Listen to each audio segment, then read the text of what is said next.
Friends, today I am going to tell you the story of a character from the Bible that will make your hair stand on end. A woman whose name is still considered a symbol of cruelty, wickedness, and Satanism.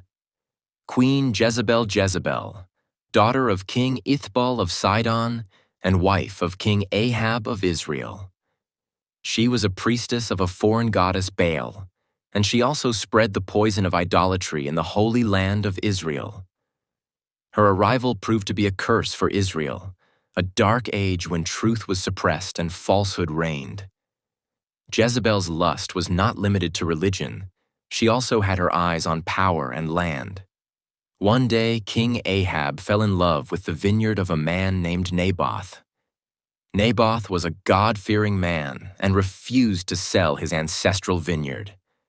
Here, Jezebel's evil intellect came in handy. Jezebel hatched a terrible plot.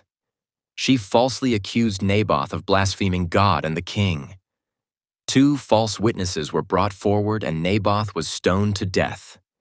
And his vineyard fell into the hands of Ahab and Jezebel. This cruelty, it was forever associated with Jezebel's name. But God's judgment is never late. God sent his prophet Elijah to judge Ahab and Jezebel for their sins. Elijah foretold that Ahab's family would be destroyed and that Jezebel would be eaten by dogs. King Ahab was killed in battle, but Jezebel's fate was even more terrible. Years later, when another king, Jehu, came to the throne, he was determined to take revenge on Jezebel. When Jehu arrived at Jezreel, where Jezebel was living, Jezebel dressed up to hide her cowardice and peeked out the window. Jehu ordered his men, "Throw her down." And Jezebel was thrown down from the window. Her blood splattered on the walls and horses. When Jehu and his men went to bury her, they found only her skull, feet, and hands. The rest of her body had been eaten by dogs, just as the prophet Elijah had predicted.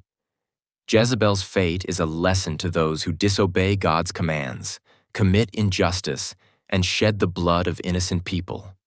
Her story still reminds us today that power and beauty are not permanent, and no one can escape God's judgment. Jezebel's name is still a symbol of intrigue and Satanism. Do you think that such Jezebel figures still exist in our society today? Be sure to share your thoughts in the comments.